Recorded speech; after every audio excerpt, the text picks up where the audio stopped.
Assalomu alaykum hurmatli aziz kitobxonlar. Bizning Jalaquduq tuman axborot kutubxona markazi o'quv zalimizda Andijonning asl shoiri Muhammad Yusufning 71 yilligi munosabati bilan Muhammad Yusuf da'vatkor so'z qudrati mavzusida kitob ko'rgazmasi tashkil etildi. Kitob ko'rgazmasi ommaviy kitobxonlarga mo'ljallangan.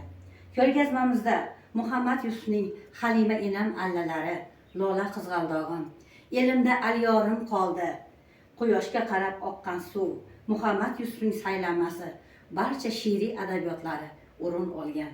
Bibliografiya xizmati mutaxassislari tomonidan xalq ardog'idagi shoir mavzusida adabiyotlar ro'yxati joy olgan. Keling hurmatli kitobxonlar, ko'rgazmada adabiyotlarni olib o'qishingizni tavsiya qilib qolamiz. Bobo dehqonim, yer aylanur, yer yugurib tinmaydi. Qo'ling tegmay bu dunyoda bitta giyoh unmaydi. Tin bilmagan jonim mening, bobo dehqonim mening. Olam yaralgandan buyon dehqon kimni aldabdi?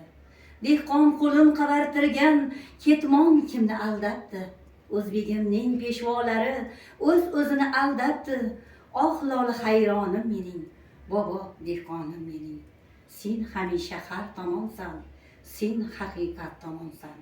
İnsanlarni ezgulikka yetaklovchi sarvonsan.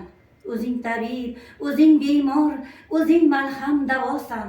Bag'ri keng osmonim mening, bobo dehqonim mening.